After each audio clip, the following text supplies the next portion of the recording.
So how could someone kill innocent children? How could someone be so disconnected to the repercussions, to the pain of the families of these victims? How could a person lack empathy, compassion, a deeper understanding of himself, from understanding right from wrong? I'm going to share a little bit of basic neurobiology and attachment theory.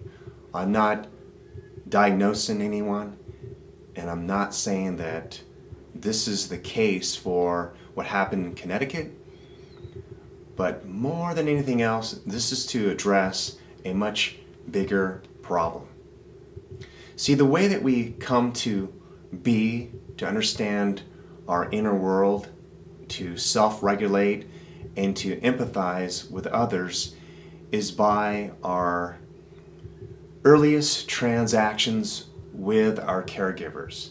In other words, for example, as a baby, when we were sad, if we were hungry, that hopefully one of our parents or grandparent is able to be in tune with us and nurture us and take care of us. That little exchange actually helps us understand our own inner world. So if we look at our, say, mother's eyes, and she's in tune with us, and we are angry, and she might even say, "You are angry," that she's not saying that the anger is bad. She is just basically validating that what you're experiencing in your body is possibly normal, and that I see you.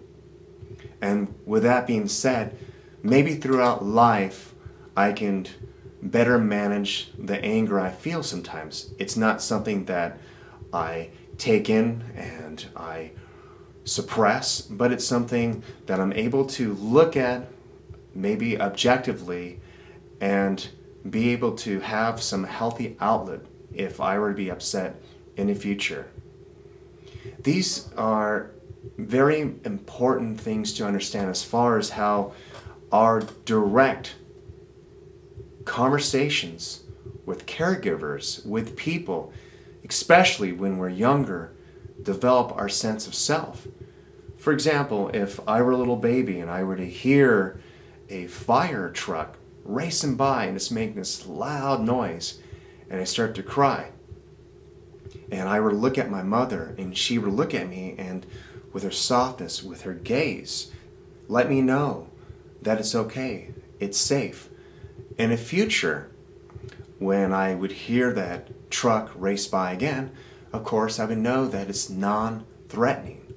So as infants, we become to learn about the outside world by those experiences, by looking at our parents. That actually shapes our brain. It actually develops our cognitive skills. So the take-home message is not to vilify parents. It's just to become aware of, like, how could someone lack empathy? That happens usually early on in life. It happens through maybe a person being traumatized. It happens by there being some maybe inconsistency as far as what's happening. For example, if you have parents fighting all the time and then they're telling you to control yourself, what you're getting is mixed messages. Through observation by those earlier attachments and by us seeing that, we create mental representations of how the world is, and therefore those become survival mechanisms and also how we self-regulate. So where does this lead to? Maybe someone shooting someone, someone killing innocent people, that there's something inside of them, in their brain, that is disconnected from the world of others. In addition to that, is that they might be creating the way that they perceive information is much differently than you and I, someone who is normal and higher functioning.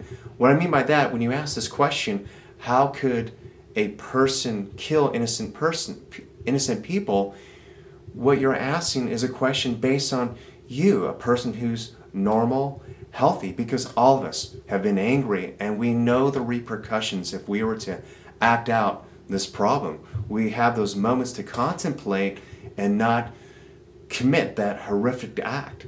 But with those who feel pain on an ongoing basis, those who are not in tune with the rest of the world, they see things as threatening. They see the world in a very fearful way. Therefore, their brain actually matches that experience. They develop that in their body, therefore could act out this. And again, I am just making generalizations. So how does this lead to that original question? And that is, how could someone kill innocent people? Well, for some reason, this person was completely disconnected from the lives of others. He was so far removed from the experience and in his own pain and his own distortions of reality that he committed this horrific act. I'm going to give you an example of how this self-regulation and how attuned communication works.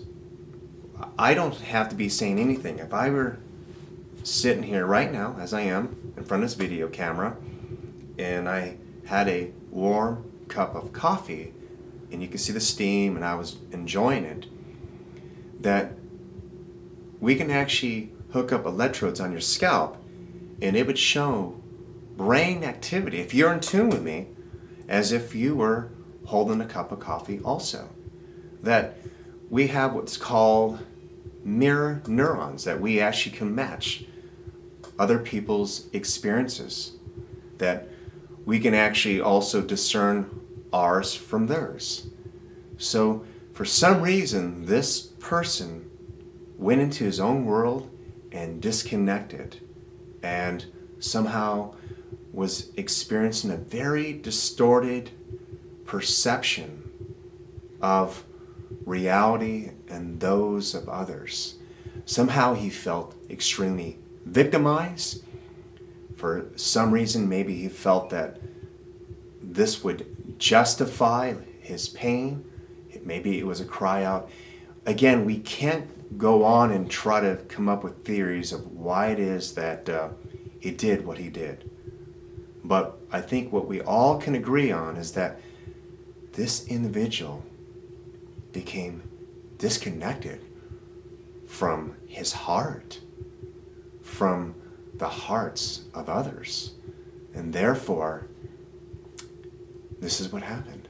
By just asking questions, staying curious, staying in your heart, you can create structural changes in another human being.